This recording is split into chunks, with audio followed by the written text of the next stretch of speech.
Bismillahirrahmanirrahim. Assalamualaikum warahmatullahi wabarakatuh.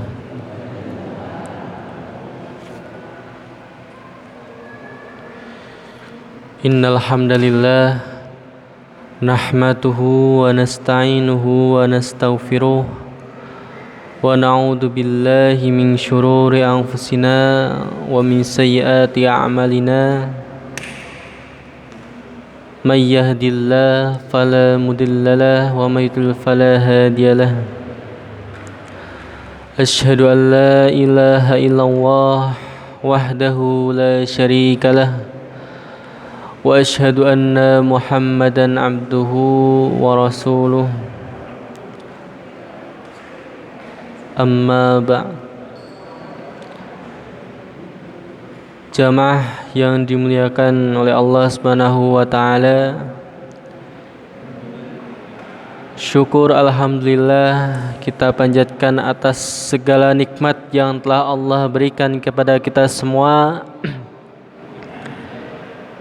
yang mana sampai saat ini Allah masih meridhai kita, Allah masih mengizinkan kita, memberikan kesempatan kepada kita untuk bisa menjalankan kewajiban kita sebagai hamba Allah, yakni beribadah kepada Allah SWT,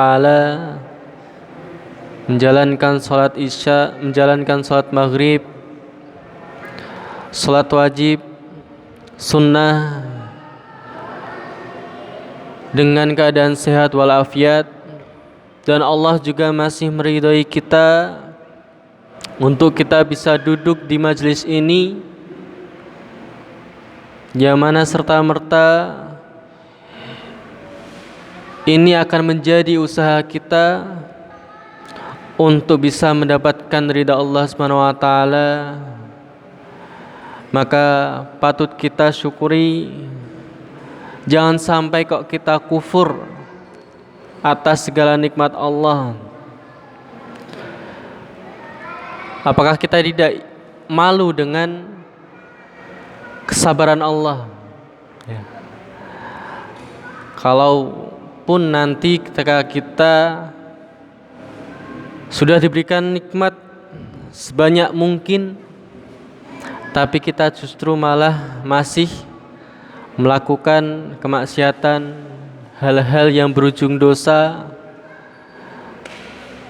sampai dengan kok kita disuruh untuk syukur kepada Allah atas nikmat Allah, itu malah kita kufur. Itu akan membuat hal yang bisa mempermalukan kita, ya, hal kecil, ya. Kita hanya disuruh untuk bersyukur atas segala nikmat Allah. Jangan sampai perilaku kita tidak mencerminkan kita sebagai umat muslim yang mana kita tidak bersyukur kepada Allah Subhanahu wa taala. Jangan sampai kita menjadikan atau kita termasuk ke dalam golongan orang-orang tersebut. Perlu kita ketahui bahwasannya ini Allah masih memberikan, ya, keluasan, kesempatan. Jangan sampai kok Allah melihat, ya, perlakuan kita di setiap harinya, sampai saat ini Allah itu murka. Jangan sampai Allah memberikan azab yang paling pedih, ya. Bukan azab yang berupa banjir, gempa bumi, ya, musibah yang lainnya, akan tetapi jangan sampai ke Allah memberikan azab berupa hati kita dimatikan oleh Allah Subhanahu wa taala, ya. Itu azab yang paling pedih, ya. Karena apa? Naudzubillah, jangan sampai Allah memberikan azab tersebut, karena ketika hati kita sudah dimatikan oleh Allah Subhanahu wa taala, sudah ditutup oleh Allah Subhanahu wa taala, maka nasihat, ya, nasihat yang berupa pengarahan untuk kita menjalankan hal-hal yang baik itu mental. Dan juga kita tidak punya pegangan lagi. Kita menjadi orang yang bingung tanpa arah. Maka dari itu jangan sampai Allah memberikan azab tersebut karena perlakuan kita. Maka dari itu sekali lagi kita patut bersyukur atas segala nikmat yang telah Allah berikan kepada kita. Kemudian salawat serta salam tetap tercurahkan kepada Nabi Muhammad sallallahu alaihi wasallam, karena sirah sejarah yang mana telah membuktikan bagaimana pedihnya, bagaimana besarnya usaha Nabi Muhammad SAW bersama umatnya. Para sahabat itu benar-benar memegang teguh, memperjuangkan Islam untuk bisa tegak di muka bumi ini, sampai beliau memikirkan dengan zaman kita. Nabi Muhammad telah memikirkan sampai nanti umatnya walaupun tidak bertemu dengan dirinya, itu Islam bisa mampu memberikan pencerahan. Agama bisa mampu memberikan pencerahan, tauladan, yang mana bisa menjadikan pegangan untuk umatnya nanti ketika kita melakukan ibadah, melakukan aktivitas sehari-harinya. Jangan sampai nanti kita menyeleweng atau tidak patuh dengan syariat-syariatnya. Jangan sampai melakukan hal tersebut. Itu Nabi Muhammad SAW sudah memikirkan sampai sedetail itu. Maka patut kita apresiasi, patut kita teruskan dakwah beliau dan menjalankan apa yang telah disunahkannya sebagai wujud kita.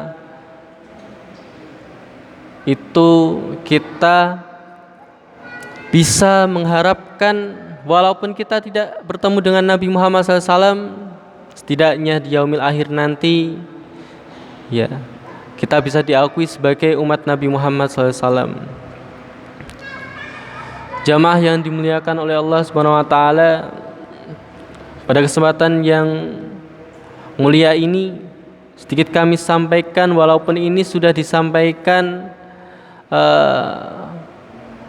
di bulan Ramadan kemarin tapi ini bisa menjadi tadkirah karena dakwah itu tidak perlu atau tidak melulu terkait dengan disampaikan sekali, tapi perlu kita berkali-kali untuk mengingatnya, berkali-kali untuk kita menyampaikan kepada saudara kita. Yakni sedikit kami sampaikan terkait dengan istiqomah dalam ibadah. Kenapa kita perlu menekankan hal ini? Karena yang paling susah itu adalah istiqomah. Mudah untuk kita ucapkan, akan tetapi ketika kita melakukan ini menjadi hal yang bisa dikatakan sulit. Untuk menjaga keistiqomahan ibadah kita, kita bisa menjalankan ibadah-ibadah yang lain. Untuk hari ini kita bisa menjalankan sholat maghrib berjamaah, sholat duhur, sholat subuh, sholat asar secara berjamaah. Apakah kita mampu untuk bisa beristiqomah di hari selanjutnya? Itu kita melakukan sholat-sholat tersebut dengan secara berjamaah. Apakah kita mampu untuk menjalankan hal tersebut? Walaupun terkadang realita memang ketika kita menjalankan suatu ibadah Kita memiliki niat penuh ini untuk hari ini bisa menjalankan ibadah tersebut. Tapi terkadang hari berikutnya kita sudah mulai goyah, ya, akan niat yang kita buat, ya, dalam diri kita untuk menjalankan ibadah ini.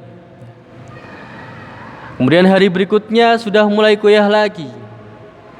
Hari berikutnya lagi karena mendengar pencerahan, karena mendengar nasihat, akhirnya niat itu timbul kembali. Ya. Hari berikutnya goyah lagi. Ya. Maka istiqomah ini ketika kita menjalani menjadi hal yang sulit untuk kita pertahankan. Ya. Yang mana kita perlu kita ketahui istiqomah ini dari segi bahasa dan juga istilah sampai perlakuan juga. Ya. Dari segi bahasa ini istiqomah berasal dari dua kata yang dijadikan satu. Qomatun wa istamun. Qomatun yang artinya tegak lurus, sempurna. Dengan istam yang artinya usaha, keinginan, atau menjadikan suatu, atau bisa menjadikan permintaan, usaha mewujudkan suatu. Yang mana kalau misal kita jadikan satu, itu artinya kita berusaha untuk menjadikan suatu itu lurus, sempurna. Ya. Misalnya, ya, kita ingin berusaha mewujudkan permintaan, ya, ampunan, yang mana kita kenal dengan istighfar. Ya. Istaghfara, yastaghfiru istighfaran. Ya. Yani dari kata ghafara yang ditambahi dengan istam. Ghafara artinya ampunan, istighfar adalah berusaha untuk mewujudkan suatu. Di sini maka diartikan adalah kita berusaha untuk bisa diampuni oleh Allah Subhanahu wa taala. Ya. Maka sudah jelas bahwasannya istam di sini memiliki fungsi untuk kita berusaha, ya. Berusaha. Tidak kok ujuk-ujuk atau secara instan, ya. Itu bisa mendapatkan hasil sesuai keinginan kita. Tapi lagi-lagi itu berusaha, bukan didapatkan secara instan.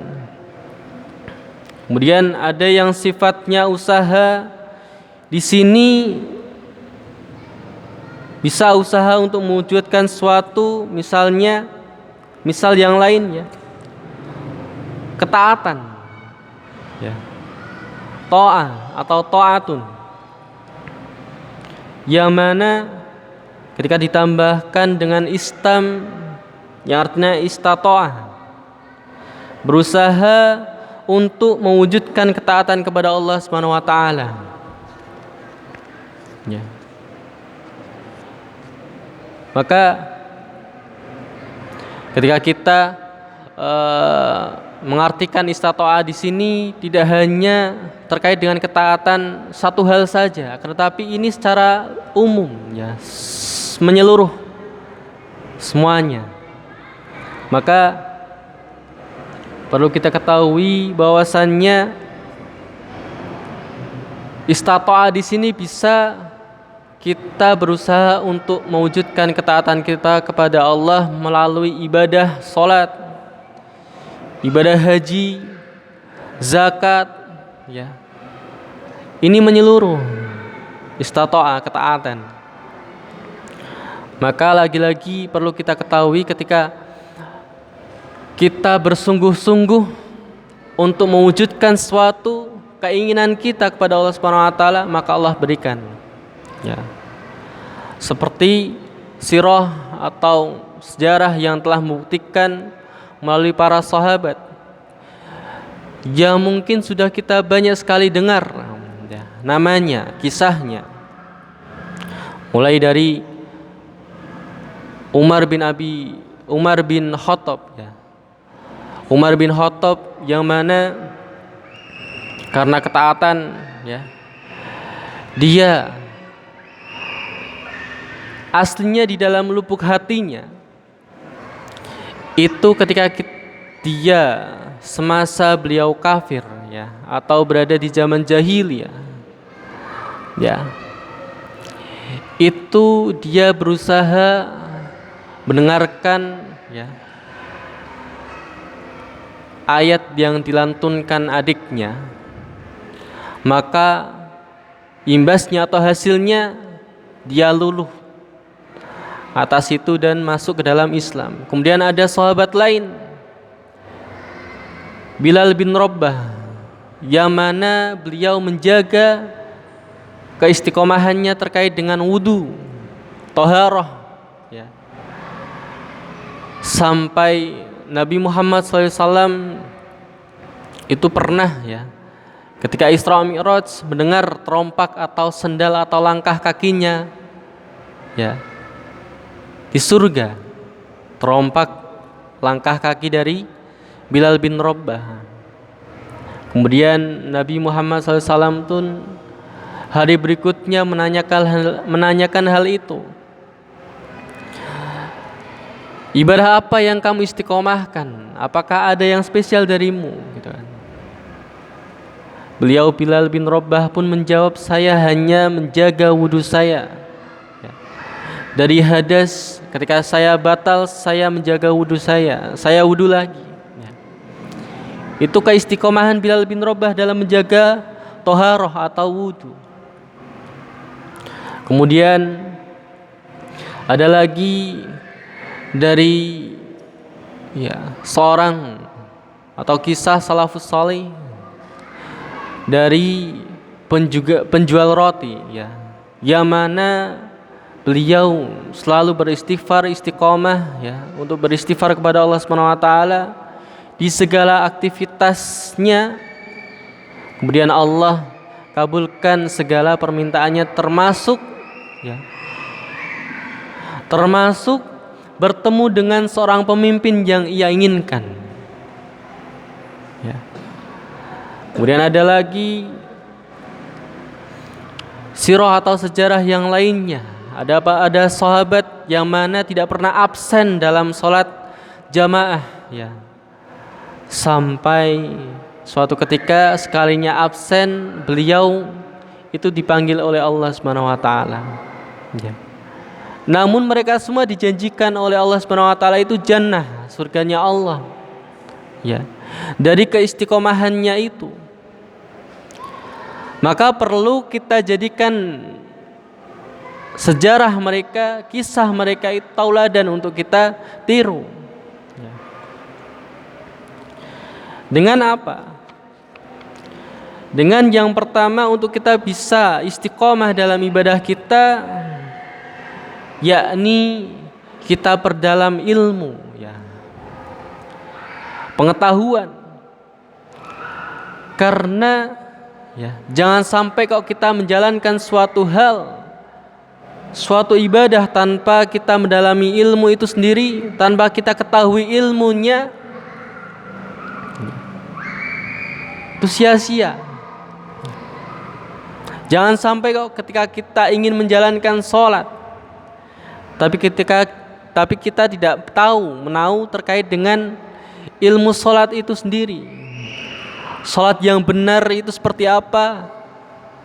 Ibadah sholat, takbir yang benar itu seperti apa? Sujud yang benar itu seperti apa? Ya. Maka perlu kita gali terlebih dahulu terkait dengan keilmuannya. Ya. Ketika kita ingin beristiqomah terkait dengan suatu ibadah, kita tidak usah muluk-muluk terlebih dahulu ya. Karena kita adalah manusia yang mana bisa lalai. Jangan sampai kok kita memiliki pikiran saya ingin istiqomah dalam segala hal. Oke, itu memang niat yang baik. Tapi apakah kita mampu ya dengan melihat kondisi kita, diri kita, kemampuan kita, ya.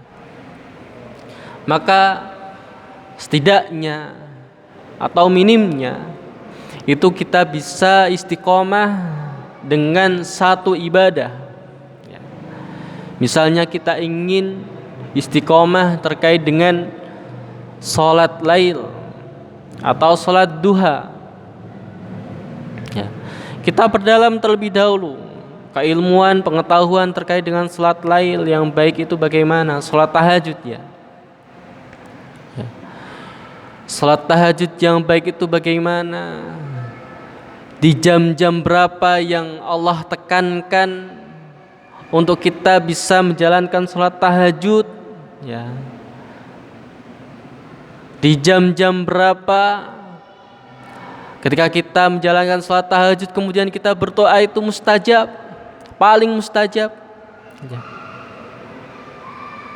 Doa apa saja yang perlu kita perlu ketahui ya, kita panjatkan di dalam sholat tahajud kita ya.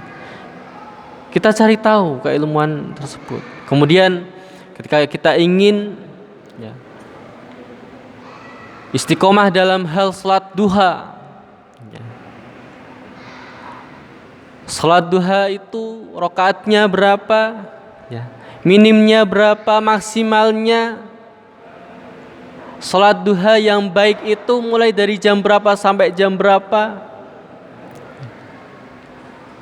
Kemudian tuntunannya itu seperti apa? Apakah ada doa khusus?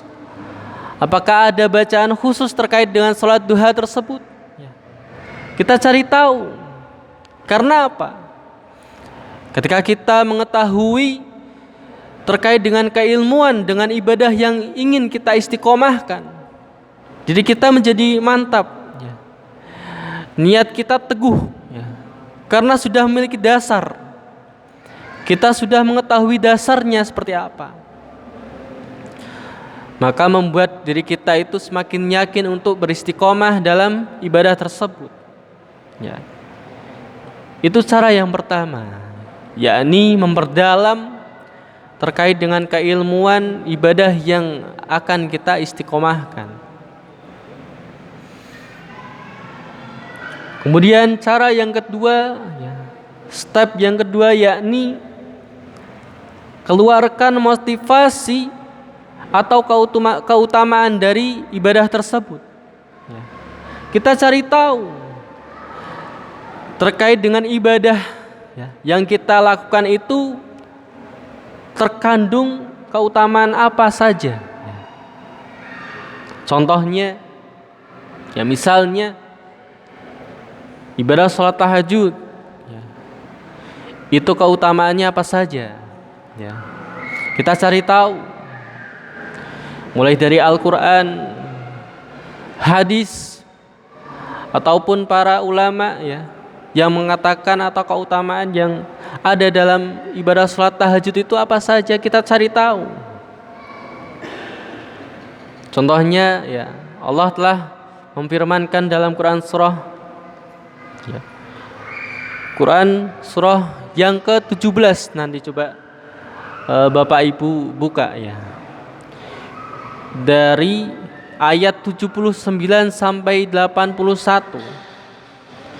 Di situ Allah sampaikan, Allah firmankan bahwasannya keutamaan salat tahajud itu ada yang pertama mengangkat karir ya, atau jabatan yang saat ini hambanya itu jalani, karir ya, di tempat yang terbaik. Allah posisikan di tempat yang terbaik, Allah usahakan, Allah tempatkan ya, orang tersebut, hambanya itu dalam karir yang baik, reputasi yang baik ya, di dalam pekerjaannya, di dalam jabatannya, ya.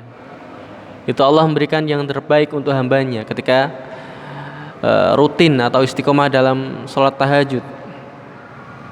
Kemudian yang kedua, keutamaan yang kedua, ya ini mendapatkan bimbingan dari Allah atau naungan, ya, di segala aktivitasnya, ya. Allah akan jaga dia, Allah akan jaga hambanya, hamba-hamba yang rutin, ya, menjalankan sholat tahajud. Kemudian keutamaan yang ketiga, yakni mendapatkan bimbingan dari Allah Subhanahu wa taala untuk keluar dari segala kesulitan, segala problematika hidup, ya, kesusahan yang hambanya miliki. Itu Allah mempermudah jalannya. Allah akan memberikan jalan untuk keluar dari masalahnya, memberikan solusi untuk masalahnya. Kemudian ada keutamaan yang terakhir, yakni mendapatkan perlindungan dari Allah Subhanahu wa taala, ya. Itulah dari keutamaan dari sholat tahajud, yang mana dengan kita mengetahui keutamaan tersebut bisa menjadi motivasi untuk kita lebih istiqomah dalam ibadah tersebut, untuk bisa istiqomah dalam sholat tahajud tersebut, ya. Ya. Itu cara yang kedua, yakni mencari keutamaan ibadah yang ingin kita istiqomahkan. Kemudian cara yang ketiga atau step yang ketiga, yakni